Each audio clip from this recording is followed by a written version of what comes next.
I never imagined that my little test of character would turn into a full-blown nightmare. My daughter-in-law's family received me with looks of disdain as I pretended to be a humble mother who could barely make ends meet. What I discovered that night changed our family forever, especially when I found those hidden documents that revealed the true source of their immense fortune. But before I continue, check if you're already subscribed to the channel and write in the comments. Where are you watching us from, folks? We love to know how far our stories are reaching. My name is Sarah, I'm 52 years old, and I've always believed that a person's true essence only appears when they're in front of someone they consider inferior. Maybe that's why I decided to do what I did when my son Ryan announced his engagement to Chloe. Ryan has always been my pride and joy. He graduated from medical school with honors, and at 30 years old, was already a respected surgeon. Unlike many who grow up with privilege, my son never lost his humility. We raised him with strong values, even after my husband Michael's business took off and our financial situation changed completely. When Ryan introduced us to Chloe 2 years ago, I liked her immediately. She was smart, hardworking, and seemed genuinely in love with my son. The only detail that bothered me was that, in 2 years of dating, we had never met her family. There was always an excuse. Her parents were traveling, busy with their businesses, or unavailable. Until the engagement happened and, finally, the invitation to dinner at her parents' mansion in one of the most exclusive neighborhoods in Los Angeles, Bel Air. Ryan was nervous. He wanted us to make a good impression. "They're a bit old-fashioned," he commented, which only increased my curiosity. That's when I got the idea. I didn't tell anyone, not even my husband, Michael. "Ryan, honey, I'm going to have to go to that dinner alone. Your father has a business meeting he just can't move." My son looked visibly disappointed, but he understood. What he didn't know was that I had a plan. The night of the dinner, instead of wearing one of my designer dresses or my expensive jewelry, I put on simple clothes, a faded cotton skirt and a basic blouse. I took off all my jewelry, except for a cheap costume ring. My hair, which is usually impeccably styled from the salon, I pulled back into a simple bun. I swapped my French perfume for a cheap cologne and traded my Lexus for a regular taxi. When I arrived at the Montgomery mansion, I was impressed, even though I'm used to luxury. It was an imposing structure, with meticulously cared-for gardens and a marble fountain at the entrance. I took a deep breath before ringing the bell. A housekeeper, in a uniform, opened the door and looked me up and down, barely hiding her surprise. "Good evening. I'm Sarah Anderson, Ryan's mom." She led me to a living room decorated with antique furniture that I recognized as valuable collector's pieces. There were Chloe, her father Alexander, her mother Caroline, and her older brother Julian. All of them were elegantly dressed for a simple family dinner. The shock on their faces when they saw me was almost comical. Chloe looked mortified, as if I had shown up to the party in flip-flops. Alexander barely disguised his disappointment, while Caroline forced a smile that didn't reach her eyes. "So we finally meet the brilliant doctor's mother," Alexander said, extending his hand without much enthusiasm. "Chloe has told us so much about you." "I hope good things, Mr. Montgomery," I replied with a genuine smile. "Of course," he replied, motioning to an armchair. "Please, sit down. Can I offer you a glass of champagne?" "Oh, just water is fine, thank you. I'm not used to fancy drinks." I saw Caroline and Julian exchange glances, and Chloe's discomfort was palpable. The conversation that followed was one of the most revealing experiences of my life. "And what do you do, Mrs. Anderson?" Caroline asked, in an overly polite tone that barely hid her condescension. I improvised on the spot. "I'm a seamstress. I work from home, do small alterations, hems. Nothing very glamorous, but it helps with the bills." "Fascinating," she replied, clearly thinking the opposite. "And your husband?" "Michael works as a driver. He's on a private job tonight, that's why he couldn't come." Dinner was served, and I had never felt so watched. I intentionally made a few small etiquette mistakes, used the wrong fork, spilled a little sauce on the tablecloth, and made innocent comments about the quality of the food. I've never tasted anything so rich. Our day-to-day is more like peanut butter and jelly, and maybe a little ground beef, when we can afford it. Alexander could barely hide his disgust. "Well, when Ryan and Chloe get married, perhaps we can help them with an apartment near our neighborhood." It wouldn't be appropriate for my daughter to live in less favorable conditions. It was then that I noticed the terrified look in Chloe's eyes. It wasn't just embarrassment, there was something else. Fear. During dessert, I asked to use the powder room. The housekeeper showed me the way, but I accidentally turned in the wrong direction and found myself in a hallway with several doors. One of them was ajar, and I heard agitated voices coming from inside. "We can't let this happen." It was Julian's voice, Chloe's brother. "Did you see that woman? If the son is a doctor, how can the mother be so trashy?" "Calm down, son," Alexander replied. "All we need is to make sure he signs the prenup. If he's really as brilliant as they say, he'll soon realize he doesn't belong in this family. And what if he finds out about the business? No one will find out anything. The documents are well hidden." At that moment, my heart sped up. What kind of business was it that they needed to hide from my son? My instinct told me to get out of there, go back to the bathroom, and pretend I hadn't heard anything. But something about the mention of documents and the conspiratorial tone made me hesitate. I looked around the hallway. No one was in sight. The office door was ajar, allowing me to peek in. Alexander and Julian were standing with their backs to me, bent over a mahogany desk, examining some papers. Too focused to notice my presence. "The doctor can't know about Cancun," Julian said, his voice low but clear. "If he finds out how we got the permit for that clinic." "He's not going to find out," Alexander interrupted, gathering the papers. "We're going to put them in the safe, like always." I watched as Alexander walked over to a painting on the wall, a family portrait that I recognized as old because Chloe still looked like a teenager in it. He moved the painting, revealing a built-in safe.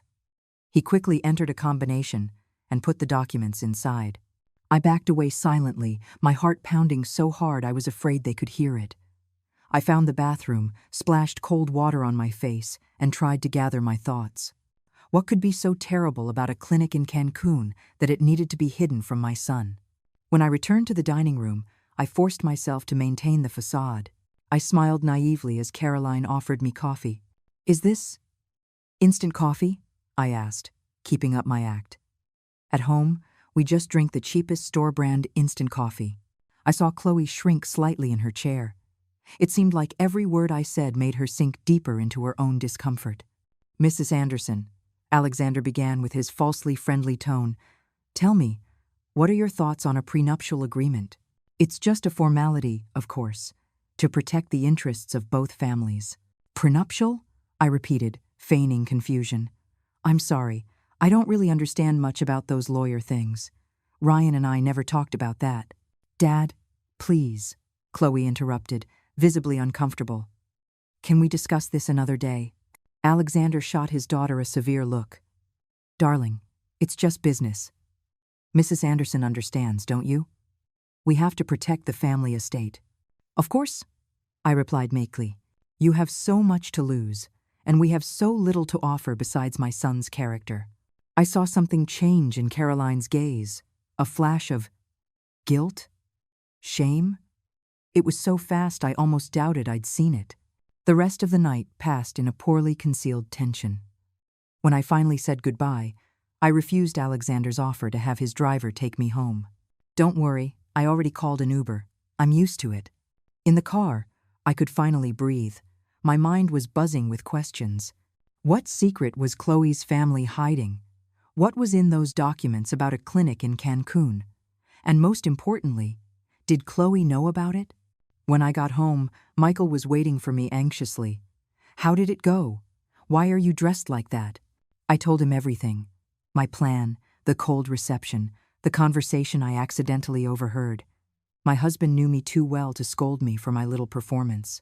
"Sarah, you're unbelievable," he said, half worried, half amused. "But this business about a clinic in Cancun worries me. I'm going to ask our private investigator to look into it." Michael had contacts all over the country thanks to his businesses. The next morning, he had already made some calls. In the meantime, I received a message from Ryan. "Mom, what happened last night? Chloe is acting weird.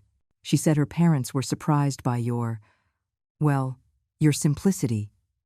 Didn't you wear the dress we picked out?" I felt a pang of guilt. My son didn't deserve to be involved in this charade, but now I had to see it through to the end. Son, we need to talk in person.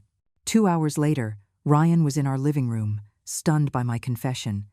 You dressed up as poor? You've got to be kidding me, Mom. Why would you do that? Ryan, in 2 years they never wanted to meet us.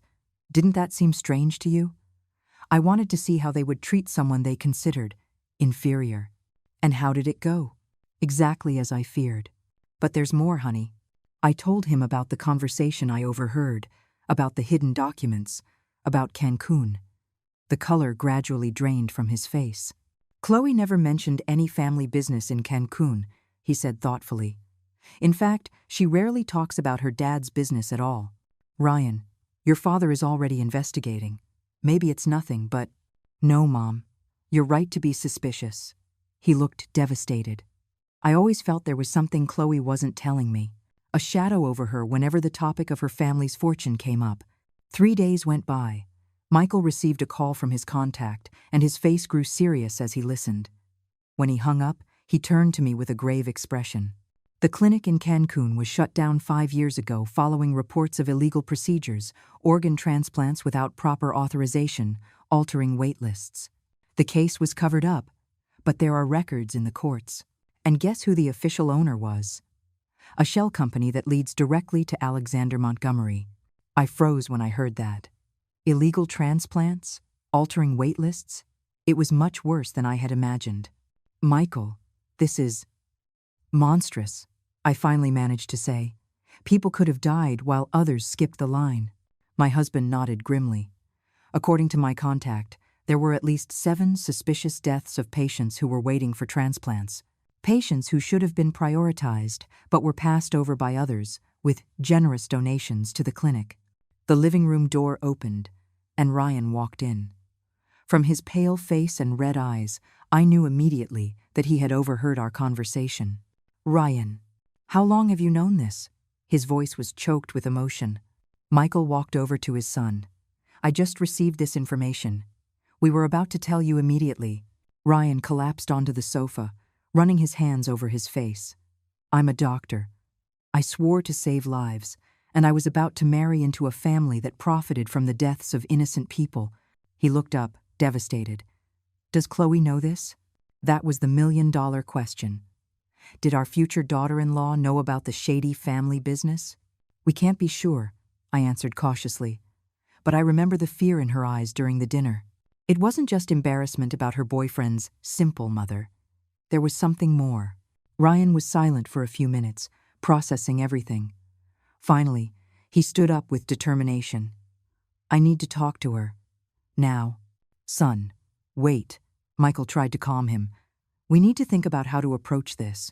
If her family is involved in something this serious, it could be dangerous to confront them directly.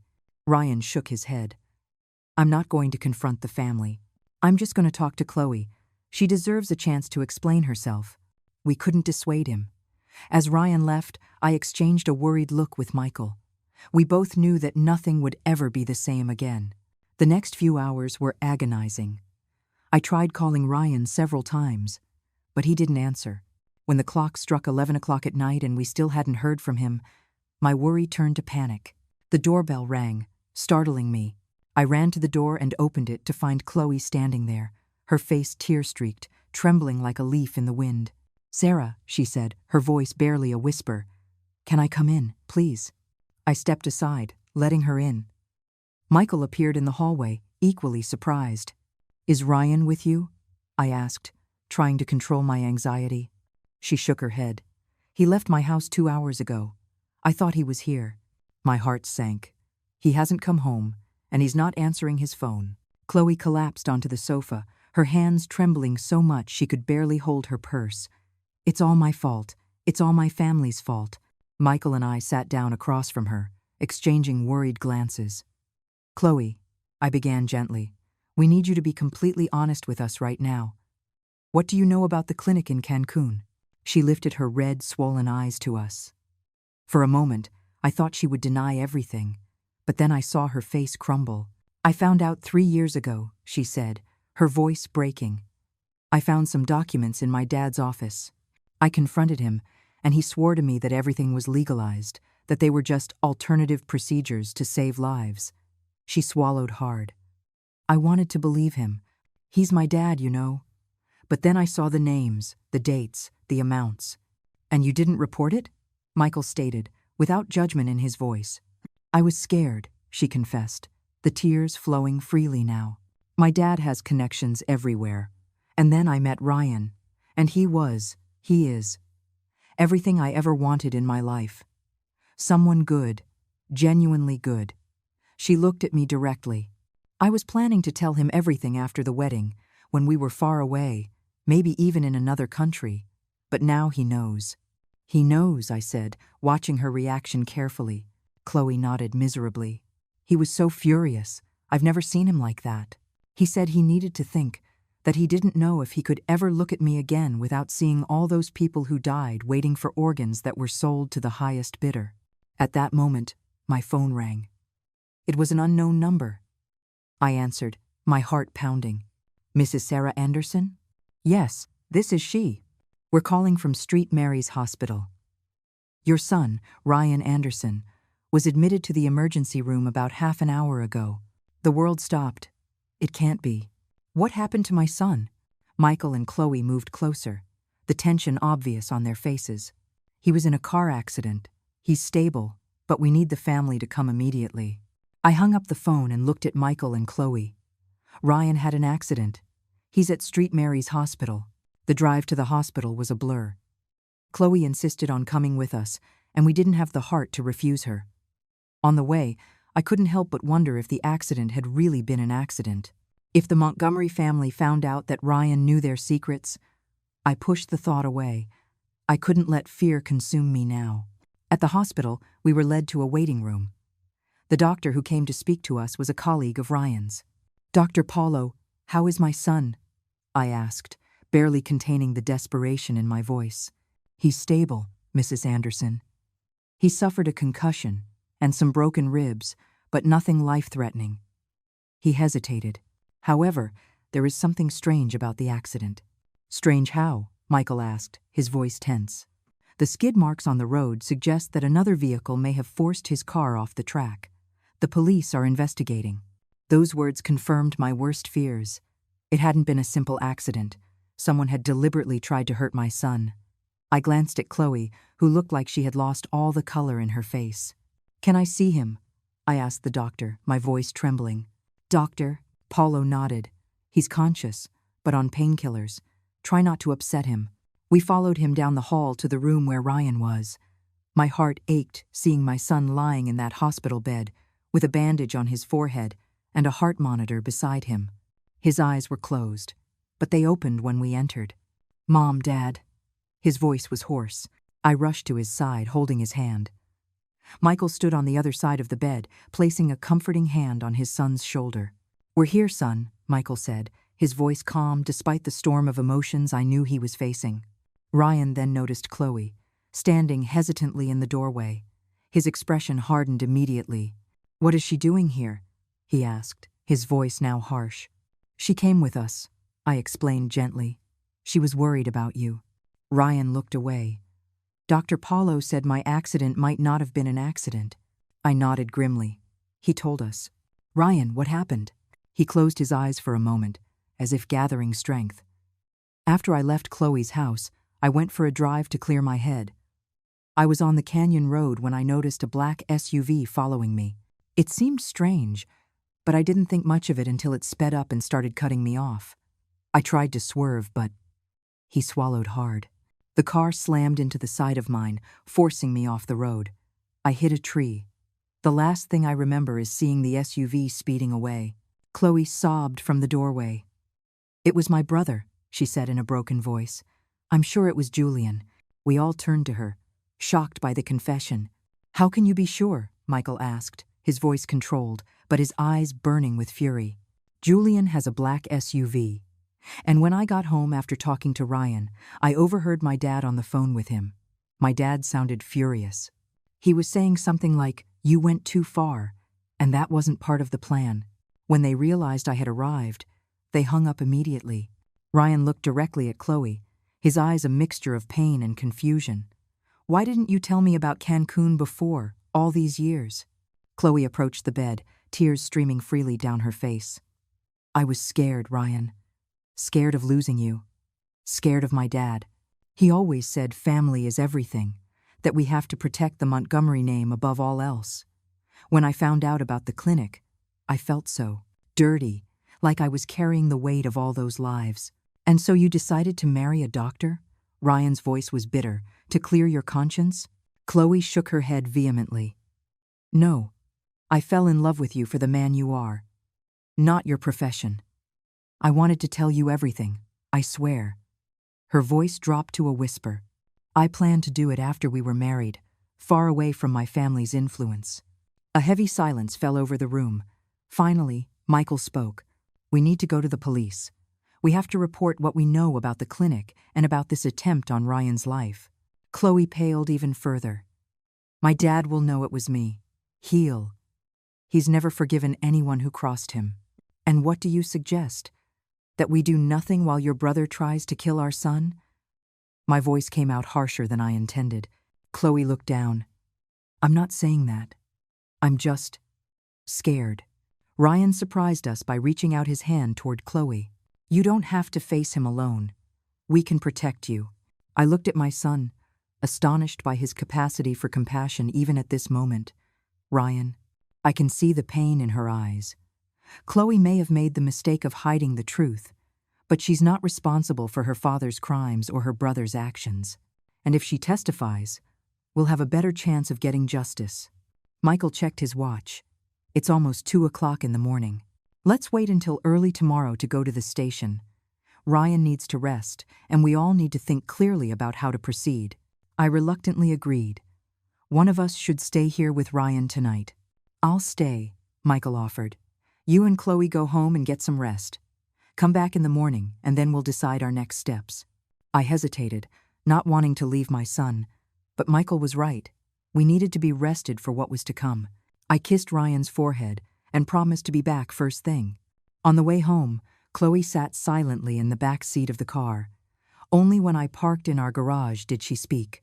Sarah, I know you hate me right now, and you have every right to, but I want you to know that I love your son more than anything. I never wanted him to get hurt. I turned to look at her. Instead of the confident, elegant young woman I had met, I saw only a scared, lost girl. I don't hate you, Chloe. I'm disappointed and worried, but I don't hate you. Now, let's go inside. Tomorrow is going to be a long day. I barely knew how long it would be. That night was one of the longest of my life. I offered Chloe the guest room, but I doubt either of us slept much. My mind kept replaying everything. The dinner charade, the horrible discovery about the clinic, Ryan's accident. How a simple curiosity about my son's fiancé's family had turned into this nightmare. At 6 o'clock in the morning, I was already in the kitchen making coffee when Chloe appeared. Her eyes were swollen, and deep dark circles marked her young face. Good morning, she said shyly. Can I help with anything? I motioned to the kitchen table. Sit down. I'll make us something to eat before we go to the hospital. As I made toast and eggs, Chloe sat in silence, stirring her coffee cup distractedly. Finally, she spoke. I've never met anyone like your family. I looked at her, intrigued. How so? You're real. Even with money, you're not like my family. For my parents, everything was always about appearances, about upholding the Montgomery name above all else. She hesitated. When you showed up at that dinner dressed like that, I saw how they treated you, and I felt so ashamed. I sat down at the table with the plates of food. That's why I did it, Chloe. I wanted to see who the people my son was getting involved with really were. And you found out the worst? She said bitterly. I sighed. I found a family with dark secrets, it's true. But I also discovered that you love my son enough to stand up to your own family for him. That counts for something. She looked at me in surprise. Even after everything that's happened, you can still see something positive in me? I see a young woman who grew up in a toxic environment and is still trying to do the right thing, even if it's late. I paused.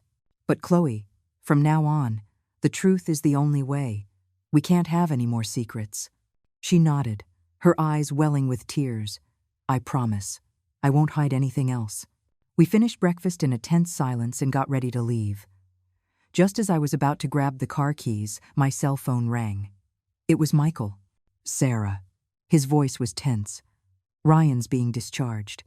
We're on our way home now, but there's something else. Alexander Montgomery came to the hospital this morning. My blood ran cold. What? What did he want? He tried to see Ryan, but security wouldn't let him in. I had given specific instructions about visitors, so he left an envelope for his future son-in-law. What was in the envelope? Money. A lot of money.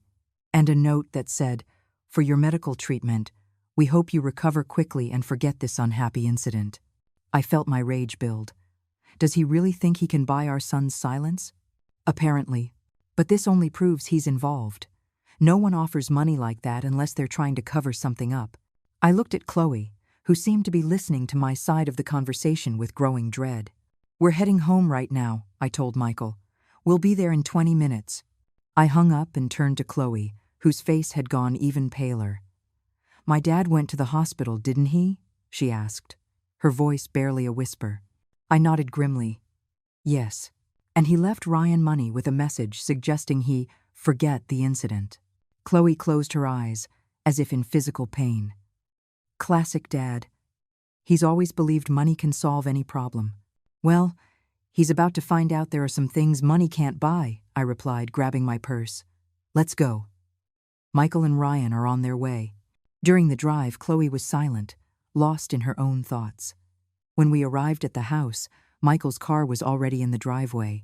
We went inside and found Ryan sitting on the living room sofa, pale and with his arm in a sling, but visibly relieved to be home. Michael was on the phone, speaking in a low voice. I rushed to hug my son, careful not to hurt him. "How do you feel?" "Like I got hit by a truck." He tried to smile, but the pain was evident in his eyes. Then his gaze found Chloe, standing hesitantly in the entryway. Something in his expression softened. "Chloe?" She took a few steps forward, unsure. "Ryan, Before she could finish, Michael hung up the phone and joined us, his expression serious. "That was my contact at the police department," he explained. I explained the situation, and he's going to meet us in an hour. He said it's better if we talk in private before making an official report. "Does your father know we're going to the police?" I asked Chloe. She shook her head. "No, but he'll find out soon. He has informants everywhere." "Then, we need to be fast," Michael concluded. "And we need concrete proof. Chloe, you said you saw documents. Do you know where he keeps them?" "In the safe in his office," she replied. I can get the combination. He changes it periodically, but he always uses variations of our birthdays." Ryan shifted on the sofa, visibly uncomfortable. "We can't just break into his house and steal documents.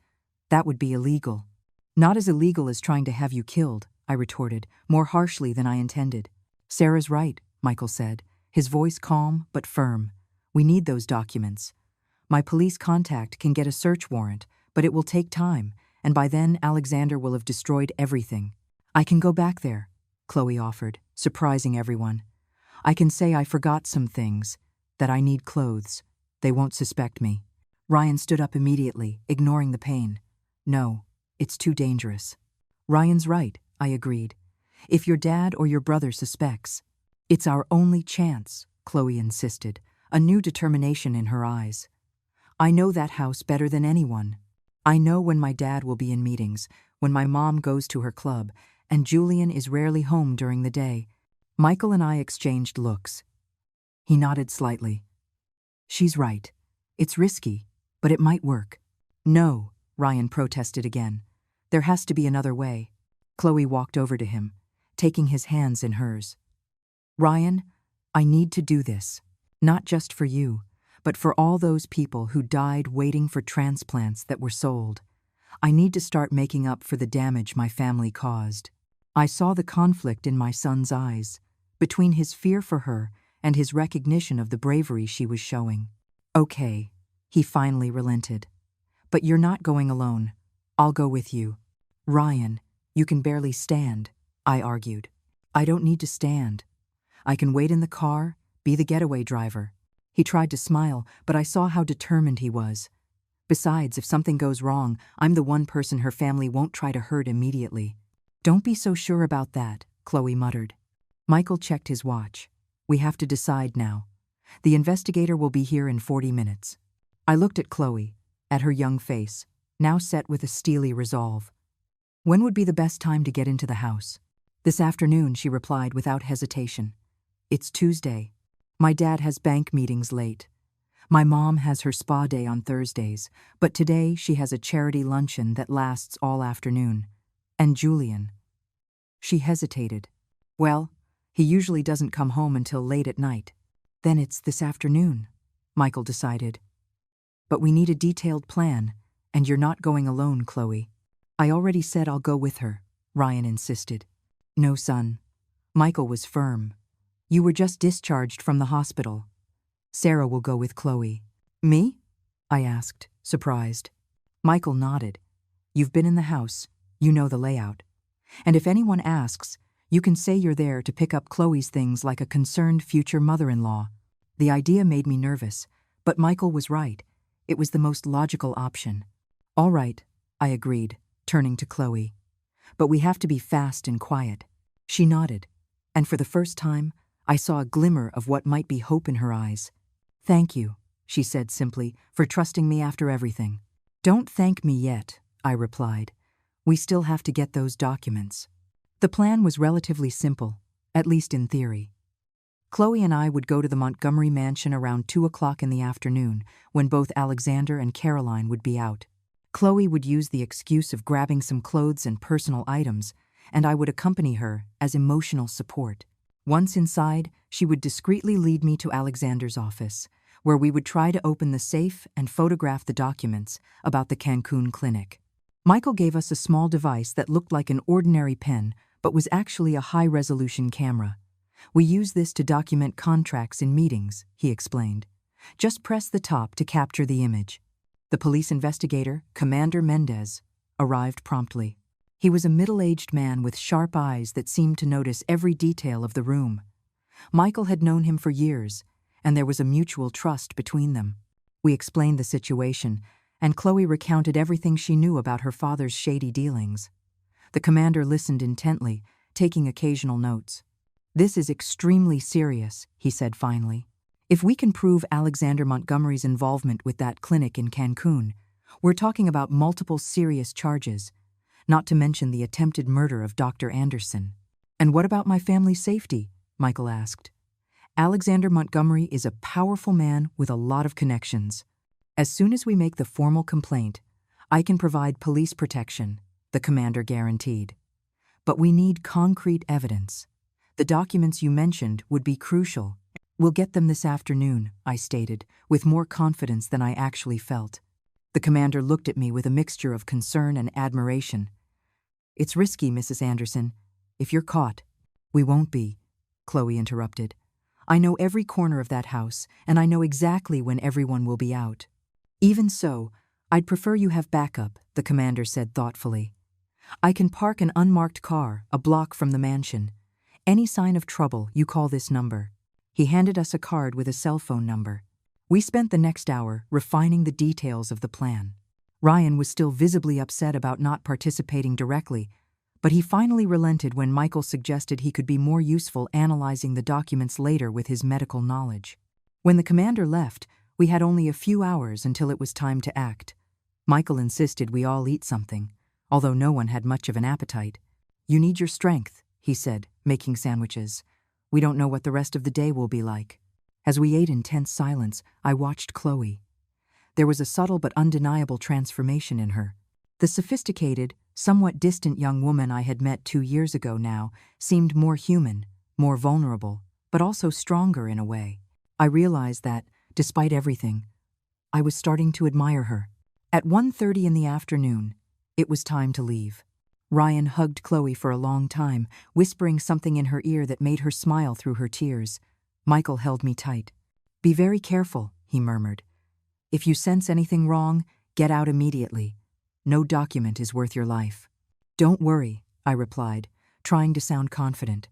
We'll be back before you know it. The drive to the Montgomery mansion was silent.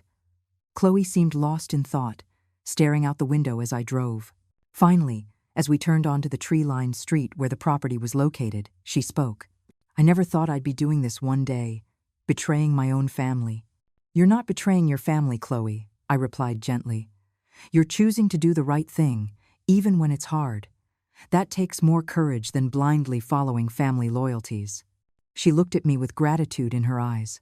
Thank you for saying that, and thank you for giving me a second chance, even after I hid so much. I parked a short distance from the mansion's entrance. As planned, we would call the housekeeper to announce our arrival only when we were close, to minimize the time we'd spend inside.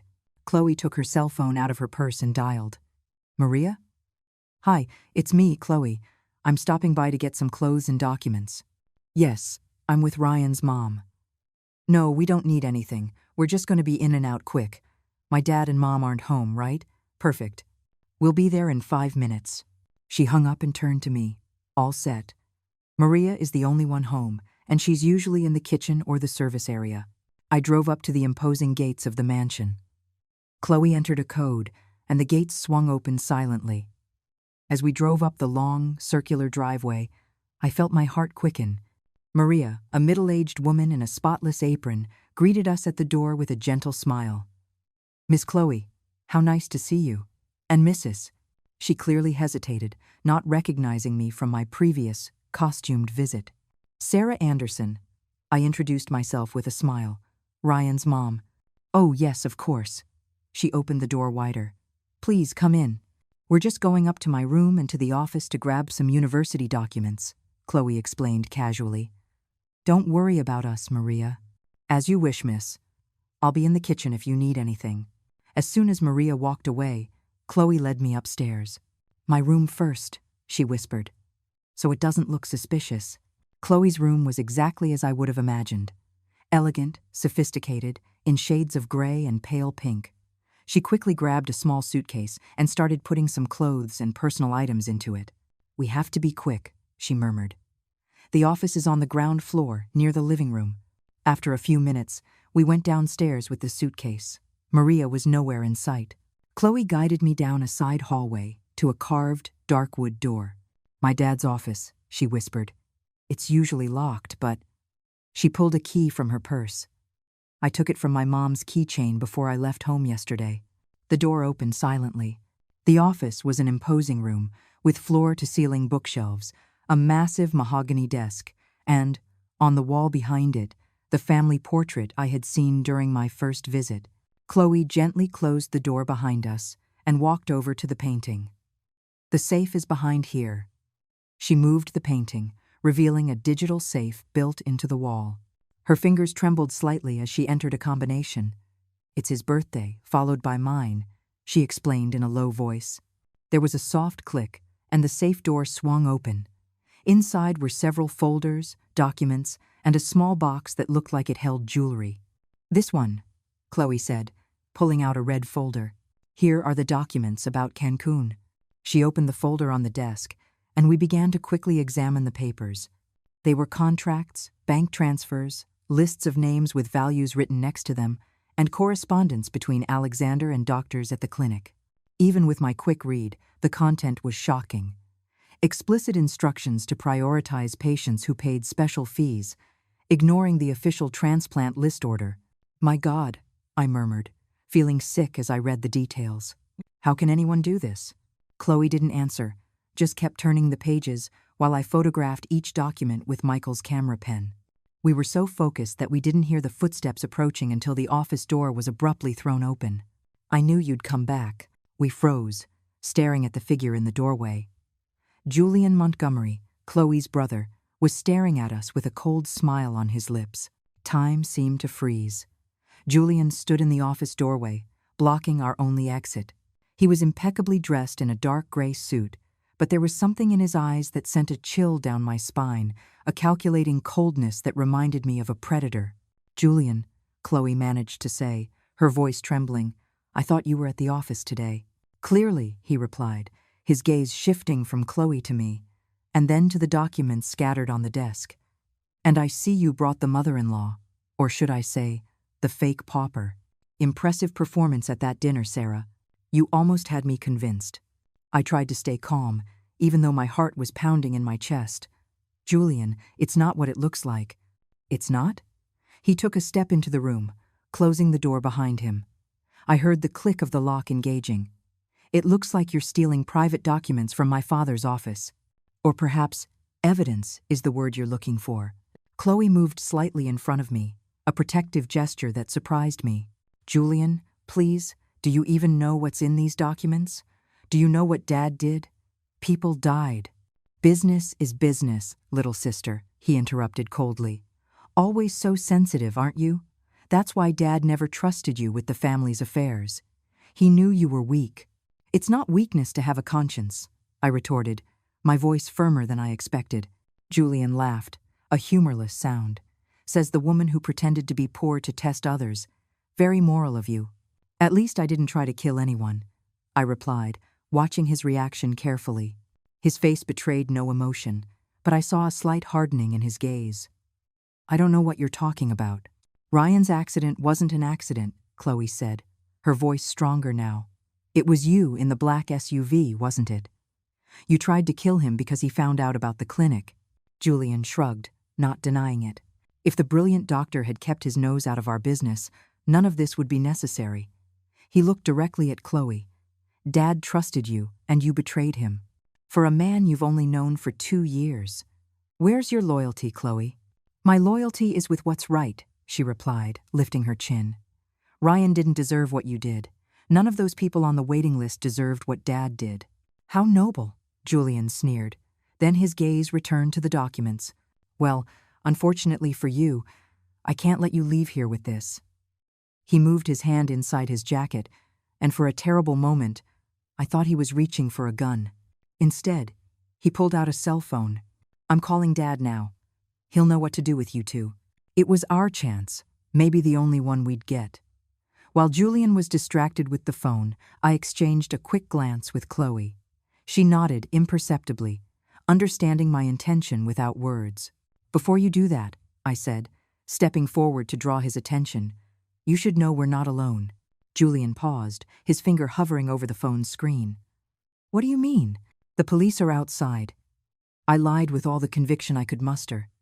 If we're not out in the next 5 minutes, they're coming in. He hesitated for a second. Just a second, but it was enough.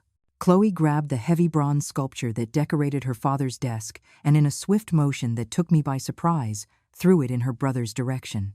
The sculpture missed him, but it made him flinch and step back instinctively. I used the distraction to grab as many documents as I could and shove them into my purse, while Chloe grabbed the red folder. Run! She yelled, pushing me toward the door as Julian was still off balance. She didn't have to tell me twice. We unlocked the door and sprinted down the hallway, hearing Julian's furious footsteps behind us. Maria! Maria! Call security! He shouted. We reached the entrance hall, where Maria appeared, confused by the commotion. Chloe didn't stop to explain. She just grabbed my arm and pulled me toward the front door. Miss Chloe, what's going on? The housekeeper asked, alarmed. I'm sorry, Maria, Chloe shouted over her shoulder as we burst through the door and ran outside. We raced down the circular driveway to my car. My hands were shaking so much I could barely get the key into the ignition. In the rearview mirror, I saw Julian emerging from the mansion's front door, his face contorted with rage. Go, go, go, Chloe pleaded, looking back nervously. The engine finally caught, and I slammed my foot on the accelerator. We peeled out of the still-open gates. Only when we were several blocks away, blending into the normal city traffic, did I let myself breathe again. Are you okay? I asked Chloe, noticing she was trembling. She nodded, clutching the folder to her chest. Yes. Did you get the documents? I nodded, gesturing to my purse. Some. I hope it's enough. We need to call Commander Mendez, she said, grabbing her cell phone. Julian is going to call my dad, and they'll try to destroy any remaining evidence. While Chloe called the commander, I tried to focus on driving, but my thoughts were racing. We had just stolen private documents, technically a crime, but what those papers revealed was so much worse. He wants us to come straight to the station, Chloe reported after hanging up. He said to be careful, as my dad might try to intercept us. Ryan and Michael also need to know we're okay, I remembered, turning onto a busy street to make it harder to be followed. Chloe quickly called Ryan, reassuring him that we were safe and on our way to the station. When we arrived at the police station, Commander Mendez was waiting for us at the entrance. He quickly ushered us into a private room at the back. "Did you get the documents?" he asked as soon as the door closed behind us. Chloe placed the red folder on the table, and I added the papers I had stuffed into my purse, and I have photos of others, I added, handing him the camera pen. The commander quickly scanned the contents, his face growing more grim as he read. "This is extraordinary," he said finally. "We have enough evidence here not only for the clinic fraud, but also to link it directly to Alexander Montgomery." He looked at Chloe. "Are you prepared to testify against your own father?" She hesitated for only a moment before nodding firmly. "Yes. People died because of his greed, and he tried to kill the man I love." "I'll need your formal statement," the commander said. "And yours too, Mrs. Anderson. I'm assigning protection to you and your families immediately." As the commander stepped out to make the necessary calls, Chloe turned to me, her eyes wet. "When this is all over, if Ryan still wants me, do you think your family could ever forgive me? Accept me again?" I took her hands in mine. "Chloe, what you did today took more courage than most people have in a lifetime. You chose to do the right thing, even at the cost of your own family. In my book, there's nothing to forgive. As for accepting you," I smiled genuinely, "I think you're already part of our family." The tears finally spilled over, and she hugged me impulsively. I hugged her back, realizing that of all the ways I had imagined meeting my son's fiancé's family, I could never have predicted this. The following weeks were a whirlwind. Based on the documents we obtained and the testimonies of Chloe and some former clinic employees that Commander Mendez managed to locate, Alexander Montgomery was formally charged with fraud, corruption, and complicity in multiple counts of manslaughter.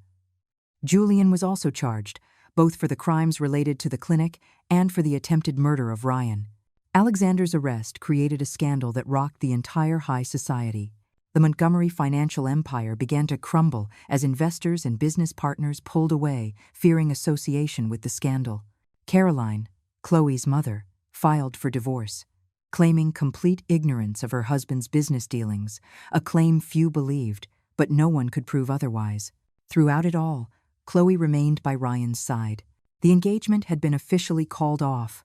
They both agreed they needed time to process everything that had happened, but the love between them was evident to anyone who saw them together. Michael and I opened our home to Chloe, offering her a refuge from the chaos her family life had become. She was hesitant to accept at first, feeling she didn't deserve our kindness, but Ryan insisted, and eventually, she agreed. "Do you really think I'm doing the right thing?" Chloe asked me one evening as we were having tea on the porch. "Testifying against my own father?" I thought carefully before answering. "I think you're doing what your conscience tells you is right, and in the end, that's what matters. Besides," I added gently, "you're giving a voice to those who can no longer speak for themselves." She nodded silently, the tears that were once so frequent now rarer, replaced by a quiet determination. The trial for Alexander and Julian was scheduled to begin in a few months. In the meantime, life moved on in unexpected ways. One morning, I received a surprise visitor. Caroline Montgomery was at my door, looking like a shadow of the elegant, haughty woman I had met at that dinner. Her eyes were marked by deep circles, and there was a weariness in her face that no expensive makeup could hide. "Sarah," she said formally, "I apologize for showing up unannounced. Can we talk?" I invited her in, curious as to what would bring her to my home. I offered her coffee, which she accepted with slightly trembling hands. "I came to apologize," she began finally, her eyes fixed on the cup, "for the way I treated you that night, and to thank you for taking care of my daughter." I was momentarily speechless. Of all the things I expected to hear, an apology was not one of them. "Chloe is an extraordinary young woman," I replied eventually. "You must have done something right in raising her." Caroline smiled sadly. "I'd like to take the credit. But the truth is, Chloe was always different from us. More sensitive, more human. I think that's why Alexander never fully trusted her with the family business." She paused. "I knew something was wrong with that clinic, not the details, but I knew it wasn't completely legitimate, and I chose not to ask questions. Why? I asked, genuinely curious. Fear, cowardice, comfort, take your pick, she sighed deeply. The truth is, Alexander isn't the man I thought I married. Or maybe he is, and I just didn't want to see. I remained silent, letting her continue. I want to start over, she said, surprising me again. Sell everything. Donate a portion to the families affected by the clinic. Maybe travel, find some purpose. She looked me straight in the eye, and I'd like to try to rebuild my relationship with Chloe, if she'll have me. I think she'd like that, I replied honestly. When Caroline left, I was left thinking about how a simple curiosity about my son's fiancé's family had triggered a chain of events that changed so many lives. My little test of character had revealed so much more than I could ever have imagined. 6 months later, Alexander Montgomery was sentenced to 25 years in prison. Julian received 18 years. The family's assets were seized, and a compensation fund was set up for the families of the clinic's victims. Chloe testified at the trial, facing her father's icy stare with a dignity that filled me with pride. Ryan was by her side the entire time, his hand firmly holding hers as she recounted everything she knew about the Cancun clinic schemes. When the judge announced the sentence, I saw no satisfaction on Chloe's face, only profound relief, as if a huge weight had been lifted from her shoulders. Alexander, on the other hand, remained impassive until the end, refusing to acknowledge his daughter or show any remorse. "It's over," she whispered to Ryan as we left the courthouse, surrounded by reporters eager for a statement. It's finally over, but in many ways, it was just the beginning. In the weeks following the trial, Chloe dedicated herself to working with the victims' families, helping to ensure they received the compensation they were due. She sold her share of the remaining family assets and donated half the value to health institutions that worked with ethical transplants. The other half she invested in the foundation she started with Ryan, the New Opportunity Foundation, dedicated to improving transparency and justice in the organ transplant system. Caroline, surprisingly, became an ally in this mission. After selling the mansion and most of her jewelry, she moved into a modest apartment and began working as a volunteer at the foundation. The relationship between mother and daughter, once distant and formal, gradually transformed into something more genuine, built on a new mutual understanding. As for Ryan and Chloe, they decided to start fresh. The formal engagement was canceled, but they continued to be together, rebuilding their relationship on a more honest foundation. One Sunday afternoon, about a year after the whole ordeal had begun, we were all gathered in our backyard for a family lunch. Michael was grilling. Ryan and Chloe were sitting together in a hammock, talking quietly, and Caroline was helping me make a salad in the kitchen, a scene that would have been unthinkable a year earlier. Watching that scene, I was overcome with a sense of gratitude. Despite all the pain and turmoil, something beautiful had emerged from the ashes. Ryan got up from the hammock and walked over to me with an enigmatic smile. "What's up?" I asked, intrigued by his expression. "You remember that dinner, when you dressed up as poor?" I couldn't help but smile wryly. How could I forget? It was the beginning of all this. Ryan looked over at Chloe, who was now chatting with Michael near the grill. "You know, Mom, I was furious when I found out what you did. I thought it was manipulative, unnecessary." He paused. "But looking back now, I realize your instinct was right. There was something wrong, and you sensed it. I never imagined it would be something so serious," I confessed. "I just wanted to see how they'd treat someone they considered inferior." "And you ended up saving lives," he said simply. "If that scheme had continued, how many more people would have died waiting for organs that were being sold to the highest bidder?" I thought about that, about the unexpected consequences of an impulsive action driven by mere curiosity. "Besides," Ryan continued, a twinkle in his eye, "if it weren't for you, I might never have known the real Chloe, the woman behind the sophisticated Montgomery facade." I looked at Chloe, who was now laughing at something Michael had said. She was different, lighter, more authentic, as if she had finally found her place in the world. "She is extraordinary," I agreed. "To stand up to her own family for what's right, not many people would have that courage." Ryan pulled something from his pocket, a small blue velvet box. which is why I decided it's time. My heart leaped as I recognized what it was. Ryan, are you sure? He smiled, confident. I've never been more sure of anything in my life. We went through the worst together, Mom. Whatever comes after this will be a piece of cake. That evening, during dinner, Ryan got down on one knee in front of Chloe and opened the small box, revealing a simple but elegant ring, nothing like the flashy diamond from the first engagement. Chloe Montgomery, he said, his voice steady despite the obvious emotion. We've seen the worst of each other, and we still chose to stay together. I don't need an influential family or a fortune. I just need you, exactly as you are. Will you marry me? Chloe's eyes filled with tears as she nodded, unable to speak. When Ryan placed the ring on her finger, we all cheered. The only condition, Ryan added with a playful grin, is that my mom promises to come as herself to the wedding. No costumes this time. We all laughed, including me. I promise, I said, raising my glass in a toast. 2 months later, Ryan and Chloe were married in a simple ceremony in our backyard. There was no excessive luxury or ostentation, just love, truth, and the family we had created, not by blood, but by choice. During the reception, Chloe came over to me, radiant in her simple white dress. Sarah, she said, taking my hands, I never properly thanked you for that dinner. I raised my eyebrows, surprised. For pretending to be poor and embarrassing me, she smiled. For giving me the chance to see my family through someone else's eyes. For making me question everything I had accepted as normal for so long. She squeezed my hands. You showed me that family isn't about status or appearances, but about love and values. And now, she looked at Ryan, who was chatting animatedly with some friends. Now I have the chance to build the right kind of family. I hugged my daughter-in-law, my daughter, in so many ways that matter. And I thought about how unpredictable life can be. My little charade, planned as a simple test of character, had triggered a series of events that permanently changed the course of our lives.